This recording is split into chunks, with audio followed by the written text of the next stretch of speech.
मजीद सस्ता करना चाहिए पेट्रोल। इसमें रिलीफ नहीं मिला आवाम को इतना, इससे कोई फर्क नहीं पड़ता। इंटरनेशनल मार्केट्स में कम हो रही हैं कीमतें, उस हवाले से तो अभी मजीद रिलीफ मिलना चाहिए आवाम को, ताकि जो महंगाई है उसमें कुछ कमी के असर देखे जा सके। कम से कम 170-75 तक होना चाहिए, फिर इसका फायदा होगा आवाम को। गरीब आदमियों का ख्याल करे। जो भी हुकूमत आती है वो हर चीज को महंगी करती जा रही है। हर जगह गरीब आदमी पिस रहा है। बहुत मुश्किल घर का निज़ाम चलता है। इतनी महंगाई में क्या कर। अस्सलाम वालेकुम नाज़रीन, खबर से खबर में खुश आमदेद। मैं इफ्तिखार शिराजी। नाज़रीन, 28 फरवरी 2026 को अमरीका और इसराइल ने ईरान पर हमला किया, जिससे आलमी मार्केट में पेट्रोल ने मुस्नद की कीमतों में इजाफा हुआ। इस दौरान पाकिस्तान में एक माह के तेल के ज़खायर मौजूद थे और ये तेल जंग शुरू होने से कबल की कीमत पर ख़रीदा गया, लेकिन हुकूमत ने एक ही हफ्ते बाद 7 मार्च को पेट्रोलियम मसनूआत की कीमत में गोया कि 55 रुपये तक इजाफे का ऐलान किया। माहिरीन के मुताबिक पुराने नरखों पर ख़रीदा गया तेल महंगों दामों फ़रोख्त करके ऑयल मार्केटिंग कंपनियों को 70 से 100 अरब रुपए का इजाफी फ़ायदा पहुँचाया गया। 3 अप्रैल को पेट्रोल मसनूआत की कीमतें मुल्क की तारीख की बुलंद तरीन सतह पर पहुँच गई। डीज़ल की कीमत एक ही दिन में 184 रुपये इजाफे के साथ 520 रुपये फ़ी लीटर, जबकि पेट्रोल की कीमत 137 रुपये फ़ी लीटर इजाफे के साथ 458 रुपये फ़ी लीटर हो गई, जबकि पेट्रोल और डीज़ल पर लेवी बढ़ाकर 160 रुपये फ़ी लीटर कर दी गई। यूँ नाज़रीन, गरीब पर न सिर्फ आलमी मार्केट में तेल की कीमत पर बढ़ने का इजाफी बोझ डाला गया, बल्कि टैक्स वसूली का हदफ हासिल करने के लिए लेवी भी बढ़ा दी गई।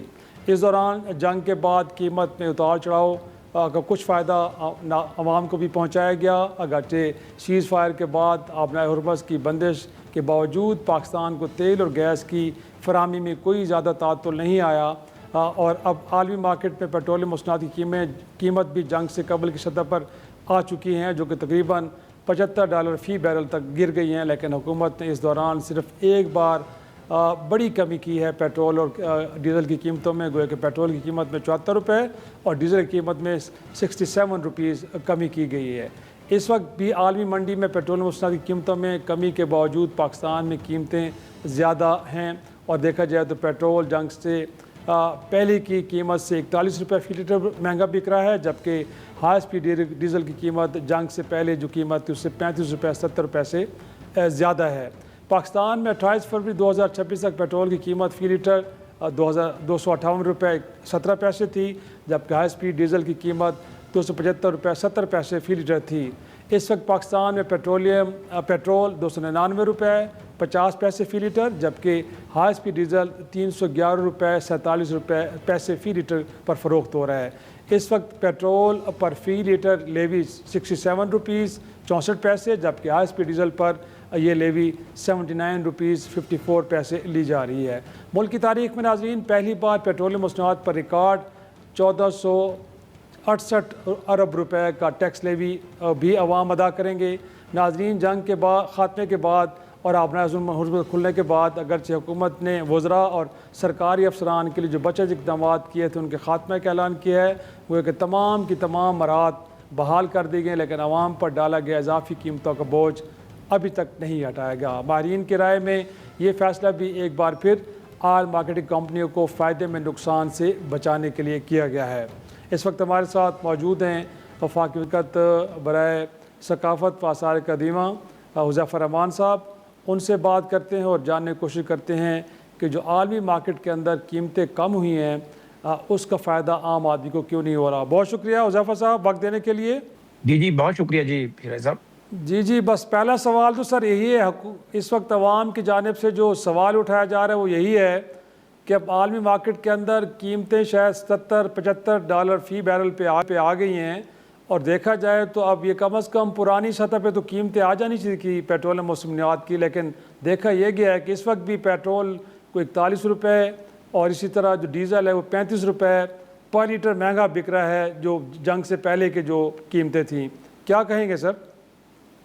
जी बहुत शुक्रिया। एक तो मैं शायद आपको थोड़ा सा तस्दीक कर दूं, जो क्रूड ऑयल है वो $70-78 फ़ी बैरल नहीं, बल्कि जो अगर आप कंपैरिजन करें यूके का ब्रेंट ऑयल और दुबई का और अमेरिकन, तो तकरीबन 67-68 रुपये एवरेज रेट बन रहा है, $67-68 फ़ी बैरल। बिल्कुल आप दुरुस्त फरमा रहे हैं। अच्छा, मैं सिर्फ आपके सामने कुछ हक़ाइक़ को गोशगुजार करूँगा। पहली बात तो ये है कि बिल्कुल गलत तासुर है कि हुकूमत आलमी मार्केट में कम होने वाली कीमतों का बेनिफिट जो है वो आम आदमी को मुंतकिल नहीं किया उसने।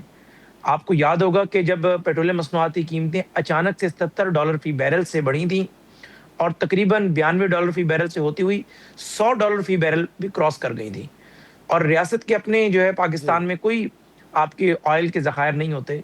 जो आपके ऑयल मार्केटिंग कंपनीज हैं उनके 20 से 28 रोज़ के जो है ज़खायर मौजूद होते हैं। उस वक्त हुकूमत ने जब कीमतें बढ़ाने के फैसला हुकूमत के सामने आया तो वाज़े ऑयल मार्केटिंग कंपनीज ने बताया कि कम अज़ कम ये 200 से 250 कीमत बढ़ाना पड़ेगी अगर आप चाहते हैं कि मुल्क में ऑयल की शॉर्टेज ना हो, क्योंकि हमने आगे ऑर्डर प्लेस करना है और अभी ऑर्डर प्लेस होगा।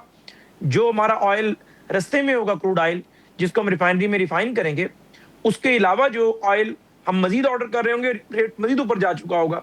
इसलिए हमें ये मार्जिन दें, क्योंकि ऑयल मार्केटिंग कंपनीज ने वाजे कहा था कि हम अपनी जेब से 100, 150, 200 अरब का नुकसान बर्दाश्त नहीं कर सकते, कोलैप्स कर जाएंगी कंपनियां। तब आपको याद होगा कि हुकूमत ने पहले 55 रुपए और फिर 137 रुपए कीमत बढ़ाई। उसमें कुछ जो है लेवी को भी बढ़ाना पड़ा था। लेकिन आप जो भी हमारे जो दोस्त हैं, जितने भी इन्वेस्टिगेटिव जर्नलिस्ट हैं जो पेट्रोलियम को कवर करते हैं, उनको बिठा लें, मुझे साथ बिठा लें, तब भी ऑयल मार्केटिंग कंपनीज को नुकसान हुआ था। यानी पहला जो बेनिफिट दिया था उसमें यह कहा गया था कि इन्हें किसी ने 70 अरब कहा, किसी ने 37 अरब कहा, किसी ने 117 अरब कहा, कि उसका इन्हें फायदा पहुंचा दिया गया, क्योंकि अभी तो जो नया क्रूड ऑयल है, जो नए रेट वाले है, वो तो अभी पहुंचा ही नहीं है। लेकिन हमने वो 55 रुपए जितने दिन बरकरार रखा, उन्होंने जो ऑर्डर प्लेस किया उसका जो डिफरेंस था, यानी अगर उन्हें 115 या 13 अरब रुपए का अपने स्टॉक के ऊपर, बीइंग डेविल्स एडवोकेट में बात कर लेता हूँ, यहाँ फायदा भी हुआ, तो जो नए रेट के ऊपर उन्होंने मंगवाया वो इतना डिफरेंस ज्यादा था कि वो जाकर या बराबर हुआ या सिर्फ चंद अरब की बात रह गई। तो इसी तरीके से अब जो हमने कीमतें कम करनी थी, तो हमारे पास पीएम साहब के पास जब फाइल आई तो यही कहा गया कि ऑयल मार्केटिंग कंपनी से अपना स्टॉक जो है वो एग्जॉस्ट कर लें, फिर आप कीमतें बढ़ा दीजिएगा। वज़ीर आज़म साहब ने नहीं with one stroke of pen petrol को 299 पे ले आए, तकरीबन 68 रुपए कम किया, और इसी तरीके से डीजल को पे भी 70-80 रुपए कम कर 310 पर 11 पर लेकर आए उसको। तो गुजारिश ये है कि उस वक्त भी ये कहा जा रहा था, लेकिन पीएम साहब ने कहा नहीं, जब उस वक्त हमने अचानक से कीमतें बढ़ा दी थी कि इन पर बोझ ना आए, अब अगर इन्होंने कोई थोड़ा बहुत बेनिफिट लिया हुआ भी है तो ये बोझ बर्दाश्त करें। अब आपका सवाल ये है कि कीमतें तो मजीद भी कम हुई, हमने ऑलरेडी जो वीक गुजर चुका है, ये वीक, ये वाला वीक नहीं, इससे पिछले वीक जो कीमतें कम की थी वो ऑलरेडी उस लिमिट से ज्यादा फायदा आवाम को मुंतकिल कर दिया था। अब आपका सवाल ये होगा कि ये जो 30, 35, 40 रुपए का फर्क है, तो 30, 35, 40 का फर्क इसलिए है किबला के 68 या 67 रुपए फी बैरल जो कीमत थी, $67 फी बैरल या $68 फी बैरल, जंग से पहले वो 5-6 महीने से रेट रुका हुआ था, और उस रुके हुए रेट की वजह से मुसलसल तेल की जो चेन है, सप्लाई है, वो मुतासर नहीं हो रही थी, और कीमतें आपकी 250 पे रुकी हुई थी। ये आपका 120 से 70 पे आया है या 65 पर आया है, और 1-1.5 हफ्ते के अंदर आया है। इसका एकदम बेनिफिट अगर हम शिफ्ट कर देते हैं, आपके पास स्टेट लेवल पे तो कोई रिजर्व है नहीं, ये ऑयल मार्केटिंग कंपनी नया स्टॉक मंगवाएंगी ही नहीं। अगर एक एक कंपनी को आपने 50 अरब रुपए का नुकसान पहुंचाकर उसे डिफॉल्ट कर दिया, तो हमने जितना मैक्सिमम बेनिफिट मुंतकिल कर सकते थे वो किया भी। शहबाज राणा साहब हमारी हुकूमत क्रिटिक है। आपका आर्गुमेंट बिल्कुल शायद दुरुस्त हो, लेकिन लोग ये भी कहते हैं कि जब जंग शुरू हुई उस वक्त तो कहा जा रहा था कि पाकिस्तान के पास कम से कम 1 माह का ज़ख़ीरा मौजूद है, लेकिन जंग शुरू होने के ठीक 1 हफ्ता बाद कीमतों के अंदर इजाफा कर दिया गया। तो उस वक्त भी जो तेल पड़ा था पाकिस्तान में वो तो पुराने निर्खों पे लिया गया था, सस्ता लिया गया था, बट कहा जाता है कि उस वक्त ऑयल मार्केटिंग कंपनी को 70 से 100 अरब का फ़ायदा हुआ। जब फ़ायदा लेना था तो उस वक्त तो आर्गूमेंट नहीं दिया गया कि जी नया तेल अभी आया नहीं है तो सस्ता कैसे बेचें। उस वक्त सस्ता महंगा बेचा गया। आज उनके पास अगर महंगा है तो कहते सस्ता नहीं बेच सकते, क्योंकि नए सौदे जब होंगे सस्ता मिलेगा तो आवाम को भी आसान करेंगे। मुझे मौका देंगे आप शायद, मैंने इतनी बड़ी तमीज़ बांधी, उसमें इस सवाल का जवाब भी दिया था, लेकिन मैं फिर at the cost of repetition आपको गुजारिश कर दूं कि हमने ऑयल मार्केटिंग कंपनीज को जब 55 रुपए का फायदा दिया उस दिन, यानी सिर्फ आप उस दिन पे रुक जाएं, स्टेप बाय एक दूसरे बात कर लेते हैं, तो उस दिन 55 रुपए कीमत बढ़ना नहीं बनती थी, उस दिन 150 रुपए कीमत बढ़ना बनती थी, लेकिन हमने 55 रुपए कीमत बढ़ाई इस कंडीशन के साथ कि आपके पास ये वाला स्टॉक तो पुराने रेट पे पड़ा हुआ है और आप वो नया स्टॉक जो है नए रेट के मुताबिक मंगवाएं। उनकी डिमांड 150 रुपए पर लीटर जो है हमें बेनिफिट की थी कि तब हम नया स्टॉक मंगवाएंगे, हमने 55 रुपए दी। जब उन्होंने नए रेट के ऊपर माल मंगवा लिया तो वो एवरेज रेट आपका बराबर आकर ठहरा। और इसी तरीके से जब 137 रुपए कीमत बढ़ी, उसमें 50 या 60 रुपए लेवी बढ़ी थी, असल कीमत 60-65 रुपए बढ़ी थी, पूरी दुनिया कह रही थी कि भारत में भी 600 पे डीजल पहुंच गया था, आपके मुल्क में 520 पे रुका हुआ था, पेट्रोल आपके मुल्क में 414 पे रुका हुआ था, क्योंकि आपने ऑलरेडी इस मैकेनिज्म से चले थे कि जो कीमतें जब आपने बढ़ाई थी इस तरह स्टेप वाइज बढ़ाई मरहलावार कि कुछ बेनिफिट ऑयल कंपनी ने उठाया, फिर कुछ ने नुकसान भी उठाया। और इस वक्त भी ऑयल मार्केटिंग कंपनीज के पास स्टॉक जो है वो पुराना रेट जो $100 फी बैरल का रेट था या $110 फी बैरल का रेट था, उस पे स्टॉक मौजूद था, लेकिन हमने कीमत कम कर दी 70 रुपए। गुजारिश ये कहने का मकसद है कि शहबाज राणा साहब हमारी हुकूमत क्रिटिक है, चेयरमैन एफबीआर से उनका उस दिन जो है वो बैड टेस्ट क्रिएट हुआ, मैंने स्क्रीन पे बिहाफ फेडरल गवर्नमेंट के बिहाफ पे माफी मांगी, लेकिन शहबाज राणा साहब जैसे क्रिटिक्स ने बात की है कि हुकूमत ने लास्ट वीक जो कीमतें कम की थी उसमें भी 6-7 रुपए ज्यादा कम कर दी थी, और इस हफ्ते जो कीमतें कम नहीं की जस्टिफाइड है। तो लेकिन हाँ ये अब आप कहेंगे इसमें गलत क्या है, मैं आपको अपनी हुकूमत की गलती बता देता हूँ, क्योंकि मैं अक्सर बीइंग डेविल्स एडवोकेट बात करता हूँ। गलती इसमें यह है कि हम तमाम वफाकी जो वजीर मुमलिकत है सब जिम्मेदार हैं हम लोग।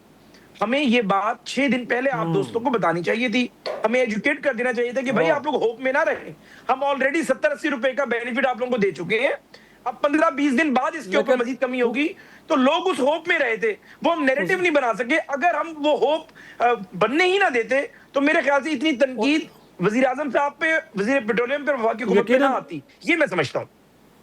लेकिन हुज़ैफा साहब आप तो माशाल्लाह गोया कितने अपडेटेड हैं कि आपने हमारी भी करेक्शन कर दी कि 70-75 फी बैरल नहीं बल्कि 68 है।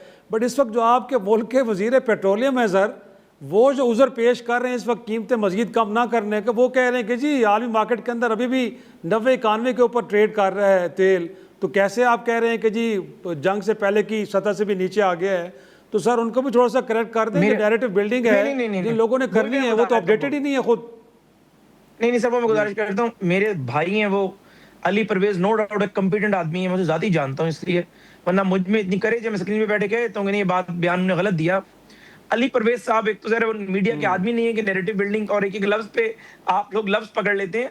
उन्होंने ये कहा कि हम सिंगापुर का जो डीजल है या पेट्रोल है वो मंगवाते हैं वहां से, नहीं already refined diesel and refined oil petrol, यानी हमारे पास मुल्क में जो ऑयल रिफाइनरियां मौजूद हैं, पार्को है, अटक है, इनकी इतनी इस्दादेकार नहीं है कि पूरे मुल्क के अंदर इस्तेमाल होने वाला पेट्रोल और डीजल पूरा कर सकें। हम एक्स्ट्रा जो है क्रूड ऑयल के अलावा, यानी क्रूड ऑयल तो आ गया ऑयल मार्केटिंग सॉरी आपकी ऑयल रिफाइनरीज के पास, उसके अलावा हम अपना रिफाइंड ऑयल पेट्रोल और रिफाइंड डीजल भी मंगवाते हैं। उसका उन्होंने बताया कि उसकी कीमत अभी $92 फी लीटर या फी बैरल मौजूद है, पेट्रोल की और डीजल की उन्होंने कीमत कोट की, और उन्होंने कहा कि ये कीमत आहिस्ता आहिस्ता कम होती है, क्योंकि सिंगापुर के अंदर भी जरा क्रूड ऑयल आएगा, पहले उनकी ऑयल रिफाइनरी उसको रिफाइन करेंगी, वो कम होगा। तो मकसद कहने का ये कि एक बैलेंस फार्मूला बनता है, यानी अगर आपका क्रूड ऑयल पार्को और अटक ऑयल रिफाइनरी रिफाइन कर रही है और वो $68 फी बैरल पर खड़ा हुआ है, और इसी तरीके से बाहर से जो आप लेकर आ रहे हैं वो 90-92 पे आपको पेट्रोल और डीजल मिल रहा है, तो एक मिला जुला फार्मूला बनेगा, 77, 78 या 80 पे जाकर एवरेज रेट बनेगा। तो उनका कहने का मकसद ये था कि सिंगापुर का डीजल और सिंगापुर का जो आप पेट्रोल यूज कर रहे हैं रिफाइंड, वो आहिस्ता आहिस्ता नीचे आएगा। उनकी बात ठीक थी, लेकिन मैं समझता हूँ कि इतनी लंबी हमें तौजीह में जाने की जरूरत ही नहीं है, पूरी दुनिया को पता है। आपके क्रिटिक जो हमारे जो फाइनेंस मिनिस्ट्री की रिपोर्टिंग करने वाले जर्नलिस्ट हैं वो सब लोग कह रहे हैं कि हुकूमत ने बेनिफिट आगे एकदम मुंतकिल किया और इस हफ्ते बेनिफिट मुंतकिल करने की गुंजाइश मौजूद नहीं थी। ये जरूर है कि हमें बर वक्त 3-4 दिन पहले बात कह देनी चाहिए थी, ताकि जब होप टूटती है, ये बेसिकली रिएक्शन जो आया पब्लिक का, पीटीआई ट्रोल्स वगैरह ने साथ दे दिया, प्रोपेगेंडे का हिस्सा बन गए लोग, क्योंकि उनकी होप टूटी। मैं समझती हूँ होप बिल्ड होने देनी नहीं चाहिए थी। मुनासिब। और लास्टली ये भी जानना चाहिए क्विकली कि सर कहा जा रहा है कि अब हमारे नेबरहुड के अंदर ईरान से भी हम गैस और सस्ता तेल खरीद सकते हैं, तो आप प्राइम मिनिस्टर के करीब तस्वर होते हैं, तो किस तरह की अब थॉट्स चल रहे हैं कि क्योंकि जंग एक तरह से बाहर ख़त्म हो गई है, अब पीस की तरफ जा रही है दुनिया, तो अगर ये विंडो ओपन होती है तो उसको हम अवेल करेंगे हम? जी बिल्कुल, इसमें कोई दो राय नहीं है, और इस विंडो को बिल्कुल अवेल भी किया जाएगा। लेकिन चूंकि हमने बहुत पहले बयान इसलिए नहीं दिया या कोई बात ऐसी नहीं की कि ये तासुर ना उभरे अमेरिका को कि शायद हम इस डील का हिस्सा इसलिए थे कि हमने ईरान से कोई बेनिफिट लेना था, या हमारे ईरानी भाइयों के तासुर ना उभरे कि शायद हम उनके जो गैस और क्रूड ऑयल है या इवन के उनका ऑलरेडी रिफाइंड ऑयल है उसके हम सबसे बड़े खरीदार हैं। लेकिन जाहिर है जब वो अपना ये दोनों आइटम मार्केट में लेकर आते हैं, गैस पाइपलाइन भी मुकम्मल होगी, और हमारे जहन में एक तजवीज़ है, अल्लाह करे अल्लाह उसमें बरकत डाले, कि बेशक ईरानीज यहाँ का ऑयल रिफाइनरी अपनी लगाएं या इवन की रिफाइंड जो ऑयल है वो उनकी ऑयल रिफाइनरी से पाकिस्तान तक जो है उसकी पाइपलाइन बिछाई जा सकती है। जिस तरीके से पार्को ऑयल रिफाइनरी का क्रूड ऑयल जो है वो कराची पोर्ट पे उतरता है और वो कराची से लेकर डेरा गाजी खान के करीब कस्बा गुजरात में वो थ्रू पाइपलाइन आता है। तो ये इस तरह के मॉडल्स मौजूद हैं और इंशाअल्लाह ताला अल्लाह ताला ये जो हमने साल से की कोशिश की इसमें बरकत डाले और ये एग्रीमेंट 14 नुकात का कायम रहे, ये एग्जीक्यूट हो फॉर्मली। पाकिस्तान को बहुत बड़ा फायदा होने जा रहा है और आपके मुल्क में मजीद जो है वो रोजगार के और अपॉर्चुनिटीज के मौके खुलने जा रहे हैं। जी बहुत शुक्रिया। वफाकी वज़ीर मुमलिकत बराए कौमी विरासत सकाफ़त रहमान साहब हमसे गुफ्तगू कर रहे थे। नाज़रीन, उनका ख्याल है कि आने वाले वक्त में जो रिलीफ है मज़ीद वो भी पास आन होगा, लेकिन उसके लिए अवाम को थोड़ा सा इंतज़ार करना पड़ेगा। एक छोटा सा ब्रेक और ब्रेक के बाद मशरक़ वस्ती की सूरत हाल, एक बार फिर अमरीका और ईरान के दरमियान झड़पें हुई हैं। क्या ये जो आर्जी मुआहदा है ये मुस्तकिल मुआहदे में तब्दील हो पाएगा या फिर एक बार मशरक़ वस्ती में जंग के बादल मंडला रहे हैं? छोटा सा ब्रेक के बाद सूरत हाल जानने की कोशिश करते हैं। प्रोग्राम में एक बार फिर खुशामदीद नाज़रीन। मशरक़ वस्ती में एक बार फिर जंग के बादल मंडला रहे हैं। अमरीका की जानिब से ईरान के साहली फ़ौजी तनसीबात पे हमला किया गया है और इसके जवाब में फिर पासदारान इनकलाब ने भी कुवैत और बहरीन के अंदर अमरीकी फ़ौजी अड्डों को निशाना बनाया और बैलिस्टिक मिज़ाइल की बाकायदा तौर पे फुटेज भी जारी की है। इस दौरान अमरीकी सदर डोनाल्ड ट्रंप का भी स्टेटमेंट सामने है जिसमें उनका ये कहना था कि लगता है कि ईरान ने सबक नहीं सीखना और हो सकता है कि ऐसा वक्त भी आए कि वो मज़ीद तहम्मुल ना करें और अमरीका अपने अहदाफ फ़ौजी कार्रवाई के ज़रिए ही हासिल करे। और अगर ऐसा होता है तो उनके ख़्याल में फिर ईरान का वजूद बाकी नहीं रहेगा। और इस दौरान पासदारान इनकलाब ने भी बाकायदा तौर पे एक स्टेटमेंट जारी किया जिसमें कहा गया है कि अमेरिका की जानिब से ईरान के साहली मकामात पे हमलों का भरपूर जवाब दिया जाएगा और अगर ये मुआहदे की खिलाफ वर्जियाँ जारी रहीं तो फिर जो मुज़ाकरात का अगला दौर है शायद उसमें ईरान शरीक ना हो। गोया कि क्या लग रहा है, ये बदएतमादी है या स्टेट ऑफ हॉर्मज़ में वाकई फ़रीक़ैन की जानिब से मुआहदे की खिलाफ वर्जी हो रही है जिसकी वजह से फिर से झड़पें शुरू हो गई हैं? हमारे साथ मौजूद हैं पाकिस्तान के सफ़ीर इमरान अली साहब। बहुत शुक्रिया सर वक्त देने के लिए। सर, ये जो आर्जी जंग बंदी और उसके बाद एक MOU साइन हुआ, उस वक्त से ये कहा जा रहा है कि शायद ये परमानेंट पीस की तरफ जाने के लिए कोई वो राह हमवार ना कर सके जिसकी दुनिया उम्मीद कर रही है, अगरचे कोशिशें बड़ी हो रही हैं। बट आपको क्या लग रहा है सर, वाकई ये एक जो इनिशियल वायदा हुआ है उसकी खिलाफ वर्जी दोनों तरफ से हो रही है? ये ट्रस्ट का इशू है सबसे बड़ा, क्योंकि कहा जा रहा है कि ईरान की जानिब से बार बार ये कहा जा रहा है कि अमेरिका पे कोई ट्रस्ट नहीं किया जा सकता। तो इस वक्त आपको प्रॉब्लम क्या लग रहा है कि बजाय डायलॉग टेबल की तरफ जाने के दोबारा फ़रीक़ैन जंग की तरफ जा रहे हैं? जी बहुत शुक्रिया बेटा। बात यह है कि जो इसका MOU का जो क्लॉज 5 था उसके अंदर इस किस्म की लैंग्वेज थी जिससे ये ज़ाहिर होता था, जिससे ईरान इसको ये इंटरप्रेट करता है कि ये फ़ैसला ईरान ने इसको मैनेज करने का, अपना हॉर्मुज़ को इन 30-60 दिनों में अपना हॉर्मुज़ को मैनेज करना ईरान की ज़िम्मेदारी होगी। और वो रूट्स वगैरह ईरान, यानी कि वो उसमें ईरान का लफ्ज़ था। तो ईरान चाहता है कि जो शिप्स इस वक्त गुजरें वो जो 3 हिस्से हैं उनमें से जो ईरान के करीब वाला हिस्सा है अपने हॉर्मुज़ का उसमें से गुजरें। अमेरिका ने इसका मतलब ये लिया कि अब फ्रीडम है, टोटल हमने ब्लॉकेड हटा लिया है, तो वो अपनी शिप्स को जो ओमान जो सबसे दूर वाला ईरान से रूट है उससे गुजार रहा था। पहले ईरान ने बॉन किया और उसके बाद ईरान ने ड्रोन स्ट्राइक की जिससे कुछ नुकसान हुआ, फिर अमेरिका ने अटैक्स किए और फिर उसके बाद ईरान ने वही अपना पुराना बहरीन पे और कुवैत पे शायद अटैक्स किए। तो ये उसी तरह है, ये मिस इंटरप्रिटेशन है एक क्लॉज की। अब वही बात है कि अगर दोनों साइड सिंसियर हों तो फिर वो मिस इंटरप्रिटेशन नहीं करते, बात कर लेते हैं। दोनों का डी कन्फ्लिक्चुअल सेल भी था, उस पर भी बात हो सकती थी, लेकिन हुआ ये कि स्विट्ज़रलैंड की टॉक्स थोड़ी दिनों के लिए मुअत्तल थी छुट्टियों की वजह से। तो वो दोबारा ट्यूसडे को शुरू होनी थी और टेक्निकल लेवल पे शुरू होनी थी। टेक्निकल लेवल का मतलब होता है ऑफिशियल लेवल पे। तो जब ये इतने बड़े मसले हो तो वो ऑफिशियल लेवल पे हल नहीं होते, वो लीडरशिप के लेवल पे हल होते हैं। तो इनको ही लीडरशिप को एक दूसरे से बात करनी पड़ेगी, प्रॉब्ली स्विट्ज़रलैंड जाना पड़ेगा, शायद पाकिस्तान को दोबारा इसमें एक्टिवली इन्वॉल्व होना पड़े again at the leadership level. तो ये वक्ती तौर पे तो टल जाएगा, लेकिन सही। ये 60 दिन बहुत सख्त होंगे, बहुत सख्त 60 दिन होंगे। सही। लेकिन इमरान साहब ये भी जानना चाह रहे हूँ कि जो ट्रम्प साहब की स्टेटमेंट ताज़ा तरीन आई है, जिसको हम statement for the stake of statement लें, गोया कि एक बयान है जो पहले भी देते रहे हैं, या again war is on the table, गोया कि वो उस ऑप्शन को अभी तक उन्होंने मुकम्मल तौर पे ख़त्म नहीं किया, अगरचे 40 रोज़ की जंग के अंदर भी जो कोई एक हदफ भी था वो हासिल नहीं कर पाए। बट अगेन उनके स्टेटमेंट से तो लग रहा है कि वो पीछे भी नहीं हट रहे। तो क्या खदशा रखा जाए कि दोबारा गोया कि अमेरिका जंग के ऑप्शन की तरफ जा सकता है, या ये वही टैक्टिक्स हैं कि ईरान को प्रेशराइज करना है ताकि वो अपनी नहीं, मर्जी के इसका मकासद हासिल कर सके? इसका- क्या लगता है आप? ट्रम्प साहब का तो कुछ भी कर सकते हैं, लेकिन मेरा ख्याल है कि ये जिस तरह आपने फरमाया statement for the sake of statement है, ये वही थ्रेटनिंग पोस्चर है मुख्तलिफ ऑडियंसेस के लिए। इस वक्त हालात इतने ख़राब नहीं हैं कि जंग दोबारा शुरू हो जाए, लेकिन इसमें ये ज़रूर बेटा होता है कि अगर कोई ज़्यादा नुकसान हो जाए, ज़्यादा डेथ्स हो जाए, कोई एक रेड लाइन क्रॉस हो जाए, तो फिर कुछ भी हो सकता है। इसलिए दोनों को पुल बैक करना चाहिए यहाँ से, और उम्मीद है कि आगे भी लीडरशिप को स्विट्ज़रलैंड जाना पड़ेगा। ये जो बनाया हुआ है ना कि टेक्निकल लेवल पे लोग बैठे रहेंगे स्विट्ज़रलैंड में, इससे काम नहीं होगा। ये लीडरशिप लेवल की चीज़ें हैं, लीडरशिप को जाना पड़ेगा। ये फॉरेन मिनिस्टर लेवल पे या वाइस प्रेसिडेंट लेवल पे, they will have to go there again to take decisions.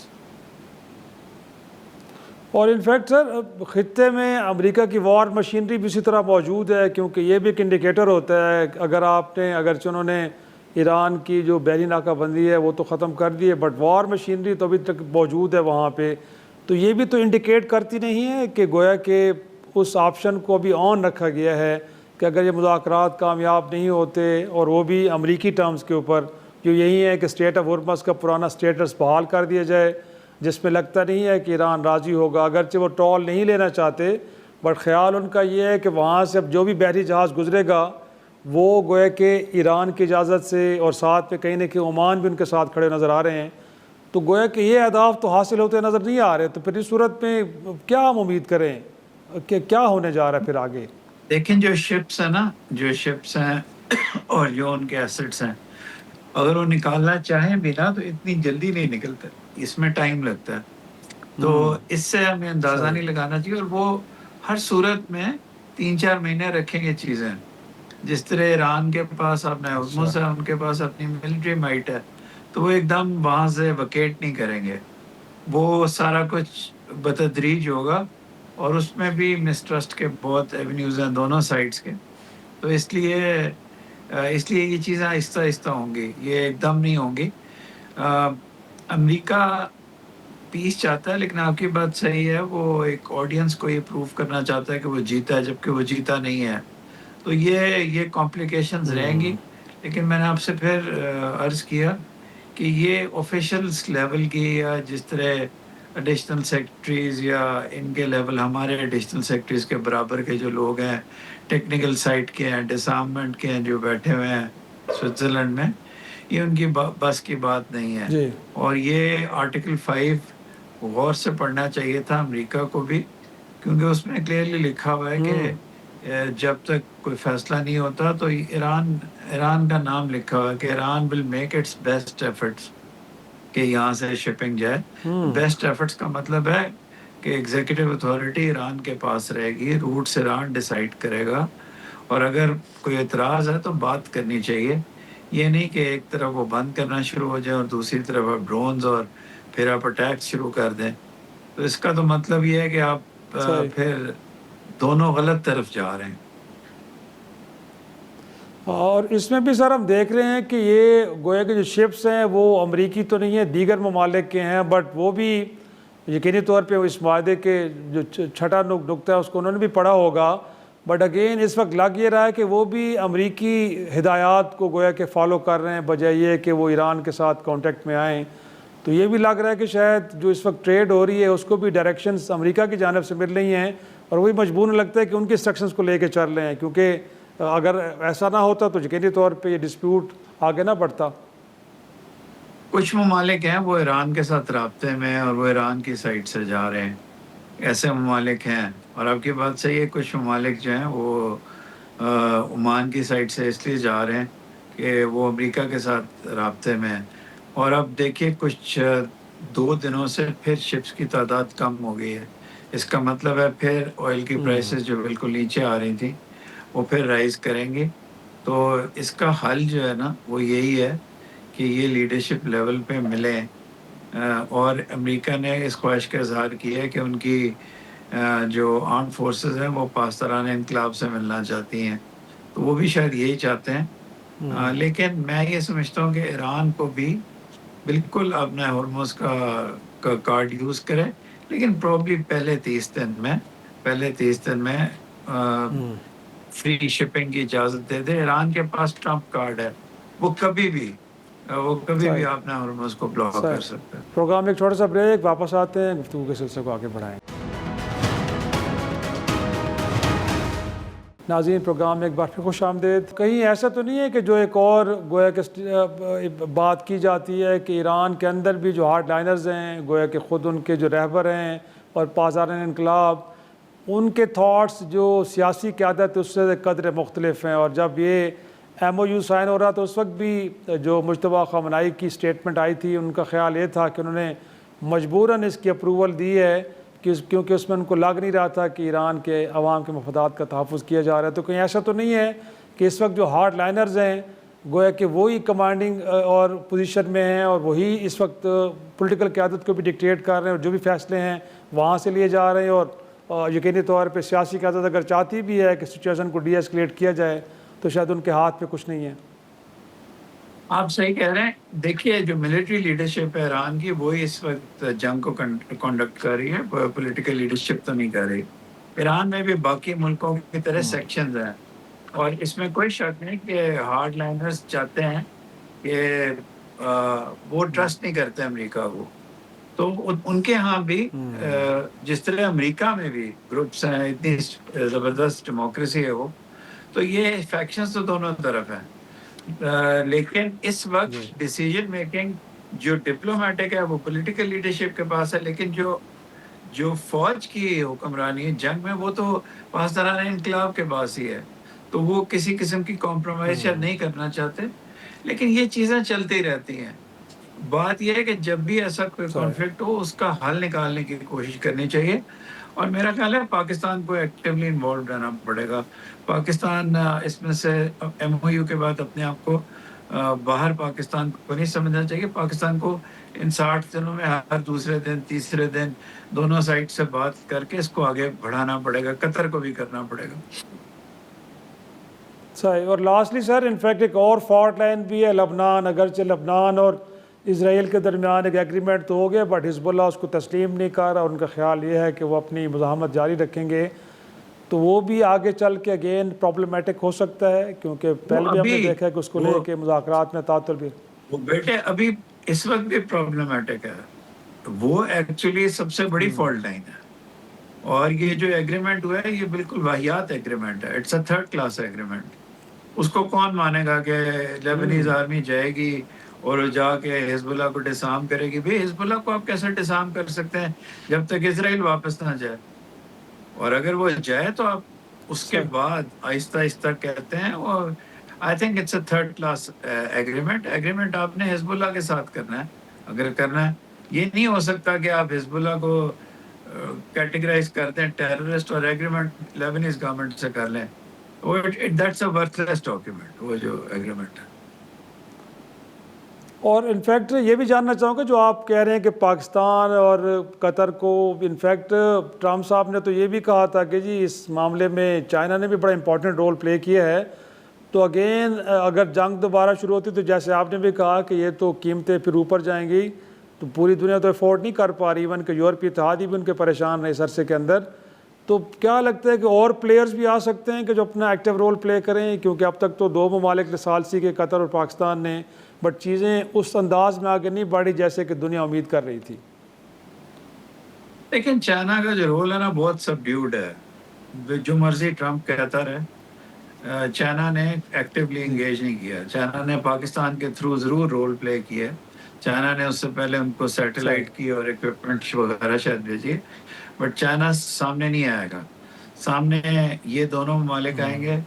मेरा ख्याल है टर्की शायद पीछे हो, बिहाइंड द सीन्स, और सऊदी अरेबिया हो पाकिस्तान के साथ, बट दैट्स इट। और यहाँ कोई मुल्क नहीं है। कतर है, ओमान फंस के है दो साइड्स पे, एक तरफ ईरान है, एक तरफ जीसीसी है, एक तरफ उसके अमेरिका के साथ अच्छे ताल्लुकात हैं, वो तीन तरफ से फंसा हुआ है। तो इसलिए ये इसमें पाकिस्तान सर फहरिस्त, और मैं इसलिए नहीं कह रहा कि मैं पाकिस्तानी हूँ, मुझे पता है कि पोजीशनिंग ही इस तरह पाकिस्तान की है। जहाँ तक मनी मैटर्स हैं उनमें माशाल्लाह कतर ने पहले भी रोल प्ले किया और आगे भी करेगा, और बातों में भी खड़े होने का Qatar is a very important country. लेकिन इवेंचुअली ये जो रिस्पॉन्सिबिलिटी है प्रॉपर मीडिएशन की, वर्डिंग की, फिलॉसफी की, बाकी चीज़ों की, ये पाकिस्तान पे पड़नी। बहुत शुक्रिया साबिक सफ़ीर इमरान अली साहब हमसे कर रहे थे। नाज़रीन, एक छोटा सा ब्रेक, और ब्रेक के बाद गवर्नमेंट यूनिवर्सिटी डेरा इस्माइल ख़ान, वहाँ पे वाइस चांसलर्स के मामले पे क्या चल रहा है, एक छोटी सी ब्रेक के बाद जानने की कोशिश करते हैं। जो भी लोग इसके अंदर मुलव्वस है उनके ऊपर हम एक्शन लेंगे, और मैं उनके साथ खड़ा रहा। मैंने बैकिंग दी, प्रोविंशियल गवर्नमेंट ने वाइस चांसलर साहब को बैकिंग दी कि जहां पे भी इरेगुलरिटीज है आप स्टैंड करें, हम आपके साथ खड़े हैं। उन्होंने एक्शन लिया, लेकिन बताना ये जरूरी है कि इन दो चीजों को जोड़ा जा रहा है। जिस चीज को, डिग्रियों को जबरी रुखसत के साथ जोड़ा जा रहा है, तो जबरी रुखसत वाला मामला डिग्रियों के मामले से 2 महीने पहले आया था, वो स्टैंडिंग कमेटी असेंबली के पास आया था, इन्होंने भेजा डिपार्टमेंट, और डिपार्टमेंट ने चांसलर साहब के पास भेजा। इन दोनों का आपस में कोई ताल्लुक नहीं है। प्रोग्राम में एक बार खुश आमदेद। कुछ बात करते हैं गवर्नमेंट यूनिवर्सिटी डेरा इस्माइल ख़ान के, जिनके vice chancellor doctor Mohammad Zafar Iqbal को 3 माह की जबरी रुखसत पे भिजवा दिया गया, और ये इकदाम उठाया गया है वज़ीर आला खैबर पख्तूनख्वा सुहेल आफरीदी की जानिब से। और फिर कोई 8-9 नुकात पर मुश्तमिल एक गोया के हुक्मनामा जारी किया गया है। एक कमेटी बना दी गई है जिसमें कहा गया है कि यूनिवर्सिटी के अंदर कुछ इरेगुलरिटीज़ हैं, वो क्या हैं उनकी तफसीलात तो कुछ ज़्यादा नहीं है, लेकिन इस 3 रुकनी कमेटी के जो कमिश्नर डेरा इस्माइल ख़ान की सदारत में बनाई गई है, उसे कहा गया कि 15 रोज़ के अंदर एविडेंस के साथ रिपोर्ट दें। ये क्या मामला है? वो वाइस चांसलर के जिनका तैनात पिछले साल मई में हुई, और फिर उस दौरान उन्होंने कुछ जो वाबस्ता इदारे थे तालीमी पंजाब में बिलखसूस गवर्नमेंट यूनिवर्सिटी डेरा इस्माइल ख़ान के साथ, और वहाँ पे जाली डिग्रियों का एक कारोबार हो रहा था। फिर ख़ुद गवर्नमेंट यूनिवर्सिटी के अंदर कुछ फाइनेंशियल इरेगुलरिटीज़ थी जिनको सिंडिकेट में लाया गया। फिर सिंडिकेट के हुक्म पे वाइस चांसलर ने गोया कि तहकीकात की बुनियाद पर, एविडेंस की बुनियाद पर लोगों के ख़िलाफ़ कुछ कार्रवाई की, और FIA को भी एक ख़त लिखा गया जिसपे कहा गया कि ये कुछ मुकदमात कायम किए जाएँ। लेकिन ऑल ऑफ सडन ख़ुद वाइस चांसलर्स हॉट वाटर्स में नज़र आ रहे हैं। उनके ख़िलाफ़ जो इल्ज़ामात हैं वो कितनी संगीन नौयत के हैं।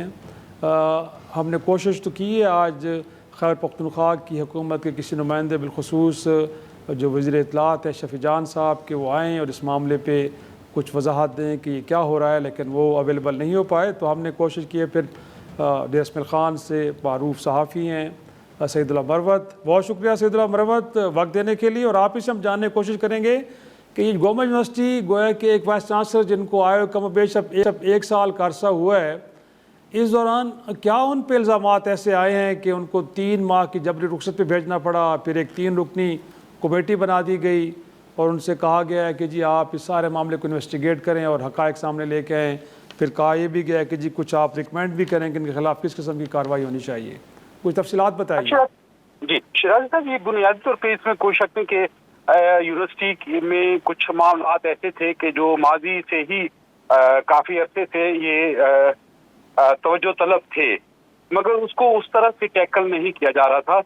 ये जो जाली मुबैना जाली डिग्रियों का मामला है या जाली डिग्रियों का वाकई मामला है, तो इसको बुनियादी तौर पे मौजूदा जो वाइस चांसलर हैं ज़फ़र इकबाल साहब, उन्होंने ही टेक ऑफ किया और सामने लेकर आए। उन्होंने एक इब्तदाई इंक्वायरी की है और उस इंक्वायरी को उसी इंक्वायरी को उन्होंने सूबाई हुकूमत को भेजा, मगर इसको बुनियादी तौर पे सूबाई हुकूमत की तरफ से बहुत ही नामुनासिब तरीके से टैकल किया गया है। और वो मामला जो कि एक मादर इल्मी का था, जितनी तवज्जो की जरूरत थी उस तरह से उसको नहीं किया गया। बजाय ये कि उसकी इब्तदाई इंक्वायरी के बाद मजीद उसको देखा जाता, बल्कि सूबाई हुकूमत की तरफ से मीडिया को जारी कर दिया गया। ये उसी तरह का मामला मालूम होता है कि जैसे एक टाइम में चौधरी सरवर साहब ने PIA का मामला जिस तरह से उठाया था और वो बहुत ज्यादा हाइप ले गया था, और बाद में यही हुआ कि PIA जो है वो नीलाम करना पड़ गई। अब सूरत हाल जो हमें नजर आ रही है कि सूबाई हुकूमत की तरफ से जब इसको हाईलाइट किया गया तो वो मामला इतना बढ़ गया कि यूं लग रहा था जैसे पूरी यूनिवर्सिटी जो है, तमाम की तमाम डिग्रियां जो हैं वो जाली हैं, और हजारों तालिब इल्म इस वक्त ज़ेरे तालीम हैं, और यकीनन हजारों जो है वो फारिग तहसील हैं, और आने वाले वक्तों में भी इस यूनिवर्सिटी से लोग बच्चे, नौजवान, तलबा और तालबात पढ़ रहे हैं, तो उनके मामलात भी बहुत ही बुरी तरह से मुतासिर हो रहे हैं। वाइस चांसलर जो जफर इकबाल साहब हैं, उन्होंने इस मामले को दबाने की बजाय, क्योंकि उन पे ये था कि इसको दबाया जाए, मगर उन्होंने कहा कि नहीं, मैं इस मामले को हल करना चाहता हूँ। मगर सूबाई हुकूमत की तरफ से जिस तरह से इसको टैकल किया गया, बजाय ये कि उन्होंने ये भी, जो हमारे इल्म में है कि वाइस चांसलर जो जफर इकबाल हैं, उन्होंने ये मामला FIA को भेजने की सिफारिश भी की कि ये मामला FIA के जरिए इसको टैकल किया जाए, मगर उस तरह से नहीं किया गया। बजाय ये कि वाइस चांसलर की इस एडवाइस को देखा जाता या इस मामले को वो किया जाता, न सिर्फ जबरी रुखसत पर 3 महीने के लिए भेज दिया गया, बल्कि 3-4 मामला मौजूदा जफर इकबाल साहब के साथ जोड़ दिए गए, और वो मामला जो है वो मैं वही सईदुल्लाह, मैं वो जानना चाह रहा हूँ। इनफैक्ट अगर देखा भी जाए तो गोया कि कोई लॉ कॉलेज में कोई फायरिंग का वाक़या होना, या वहाँ पे कोई नारकोटिक्स की से मुताल्लिक़ कोई एक्टिविटीज़ होना, या इसी तरह वो कह रहे हैं कि एग्ज़ाम के अंदर कोई इरेगुलरिटीज़ वहाँ पे हुई हैं, तो अगर देखा जाए तो ये बरह रास्त तो वाइस चांसलर से जुड़े हुए चीज़ें नहीं हैं ये। तो ये इस बुनियाद पे, या फिर आगे चल के कमेटी को ये भी कहा जा रहा है कि जी अगर कोई इसके अलावा भी कोई मामला है तो उसे भी आप देख के, जो TRs में हम शामिल नहीं कर पाए उसे देखें, और फिर उसके बाद कोई एविडेंस। तो पहले तो मैं ये जानना चाहूँगा कि क्या वाइस चांसलर को इन मामलात के ऊपर कोई शो कॉज भी जारी किया गया था कि भाई आपकी यूनिवर्सिटी में सब कुछ हो रहा है, आप क्या कर रहे हैं, या शो कॉज नोटिस किए बगैर ही ये इन्वेस्टिगेशन शुरू कर दी गई और फिर उनसे कहा गया जी आप 3 महीने के लिए घर चले जाएं? नहीं, ऐसा तो ऐसा कुछ भी नहीं था। ये तो वाइस चांसलर की तरफ से एक समरी सूबाई हुकूमत को भेजी गई, और उनको ये कहा गया कि जिस मामले को देखा जाए, जबकि सूबाई हुकूमत की तरफ से ये जो आप 3-4 इल्जामात बता रहे हैं ये भी साथ शामिल किए गए, बल्कि अगर आप उस नोटिफिकेशन को देखें तो उसके आखिर में एक लाइन ये भी लिखी हुई है कि अगर इसके अलावा भी कोई मामलात हैं तो इंक्वायरी जो कमेटी है वो उनको भी देखे। ये यूं मामला लगता है जैसे एक जुम्मे के खुतबा में एक मौलवी साहब कोई 20-25 मिनट की दुआ मांगने के बाद आखिरी जुमला उन्होंने ये भी बोला कि अगर या अल्लाह अगर मैं कुछ भूल गया हूँ तो वो भी याद रखना, वो आप मत भूल जाना। तो मतलब यूं लग रहा है जैसे एक मामले को, अगर ये सिर्फ जाली डिग्रियों के मामले को अलग से देखा जाता, और अगर वाइस चांसलर के खिलाफ 1 साल के जितना टेन्योर उनको हुआ है, अगर उनके ऊपर इल्जाम को अलग से डील करते तो ये बहुत मुनासिब तरीके से इस यूनिवर्सिटी को, इस मादरी इल्मी को इतना नुकसान ना पहुंचता कि ये अब हजारों बच्चे, बल्कि मैं तो कहूँगा कि लाखों बच्चे हैं जो कि इससे फारिग तहसील हुए और आने वाले वक्तों में भी होंगे। तो ये उन सब के लिए एक बहुत बड़ा सवालिया निशान बन गया है उनके मुस्तकबिल के हवाले से, क्योंकि 20,000 के करीब एफिलिएटेड जो स्टूडेंट्स हैं वो भी वाबस्ता हैं, और तकरीबन 21,000 के करीब इस यूनिवर्सिटी के रेगुलर तालिब इल्म जो हमें बताया गया है, जो हमें मालूम है। तो ये इतने सारे मामले को जिस तरह से टैकल किया गया है ये नामुनासिब लगता है। बल्कि मैं तो ये भी कहूँगा कि जिन 4 अफसरान को मौजूदा इंतजामिया ने मुअत्तल किया है उनको भी सुना जाता और उसको उसी तरह से डील किया जाता है एक मुनासिब तरीके से, मगर ये कि ऐसा ज़रूरी नहीं समझा गया। लास्टली ये भी जानना चाहूँगा, इनफैक्ट कहा यह भी जा रहा है कि कुछ बासर अफराद हैं उनकी डिग्रियां मुबैना तौर पे जाली निकली हैं। नाम लिया जा रहा है कि शायद वज़ीर आला की सिक्योरिटी में भी एक कोई शख्स शामिल है। तो इन बातों में भी कुछ सदाकत है, कोई चीज़ें इस्टेब्लिश हुई हैं, या अभी तक हम इनके बारे में भी कह सकते हैं कि र्यूमर्स हैं या इल्ज़ामात ही हैं? नहीं, अभी तक तो इस तरह की कोई सूरत हाल जिनमें ब्लैक एंड व्हाइट में सामने आई हो तो ऐसा कुछ नहीं है। एक टाइम में रहीम दाद साहब का नाम आया था या इसी तरह के कुछ और लोगों के नाम आए थे। अभी जब ये मामला सोशल मीडिया की मशकजनी का निशाना बना तो इस तरह की बहुत सारी चीजें, बहुत सारे र्यूमर के जी फलां भी इसमें जाली डिग्रियों से मुस्तफीद हुआ है। तो ये मामला हम यही कह रहे हैं कि ये मादर इल्मी ये बहुत ज्यादा अहमियत का हामिल एक वो था और बहुत सेंसिटिव था, क्योंकि एक मजदूर का बच्चा या एक मजदूर जो है अपनी बेटे को किन हालात में तालीम दिलाता है उससे हम बहुत अच्छी तरह से वाकिफ हैं कि वो अपना खून पसीना एक करके और फिर वो बच्ची या वो बच्चा किसी इंटरव्यू के लिए बैठे तो उसको ये कहे कि जी आप गोमा यूनिवर्सिटी से आप फारिग हैं, आप यहाँ से जाएं, आपको कंसीडर ही नहीं किया जा सकता। तो इस तरह की सूरत हाल एक मादर इल्मी के साथ होना ये बहुत ही यकीनी तौर पर अफसोसनाक लगता है कि मामले को सियासी रंग ज़्यादा दिया जा रहा है। बट ये भी जानना चाहूँगा कि अगर देखा जाए तो यूनिवर्सिटी के अंदर एक फोरम मौजूद है सिंडिकेट की शक्ल में, जिसमें खुद PTI के MNAs भी उसमें गोया के दाऊदकुंडी साहब भी शामिल हैं। तो ये एक अलग से फोरम नया बनाया जाना, कमिश्नर साहब को फिर कोई एक पेशावर से मेंबर लाया जा रहा है, एक बनू की यूनिवर्सिटी से लाया जा रहा है। अगर इसकी इन्वेस्टिगेशन करनी थी तो उस फोरम को क्यों इग्नोर किया गया? इसको लेके भी कुछ यूनिवर्सिटी के लोगों ने तहफ़्फ़ुज़ात का इज़हार किया है। ये मैं कहना चाह रहा था कि सिंडिकेट का एक फैसला सामने आया है, उसको भी सामने रखा जाता तो ये इसको बहुत मुनासिब तरीके से, बेहतर तरीके से डील किया जा सकता था। मगर ये कि वही बात है कि विजन की शायद कमी है या इस मामले को उतनी अहमियत के साथ देखा नहीं गया और उसको इसी तरह से जिस तरह से CNW का मामला हो या पब्लिक हेल्थ का मामला हो या कोई एक कंस्ट्रक्शन इशू हो उस तरह से डील किया गया, जबकि ये तकाज़ी का एक ऐसे हसास और एक बहुत ही पाबंद तरीके से, बहुत मुनासिब तरीके से पर्दादारी के साथ देखने का मामला था, मगर उसको उस तरह से नहीं देखा गया। बहुत शुक्रिया सैदुल्लाह मरवत, हमसे गुफ्तगू कर रहे थे। नाज़रीन, गवर्नमेंट यूनिवर्सिटी के जो गुज़श्ता अरसे में भी बहरान का शिकार नज़र आई कि मुलाजमीन की तनख्वाहें और पेंशन अदा करने के पैसे भी मौजूद नहीं थे, एक बार फिर गोया के वाइस चांसलर के मामले को लेते हुए बहरान में घिरती हुई नज़र आ रही है। आज के प्रोग्राम में इतना ही, इजाज़त दीजिए, खुदा हाफ़िज़।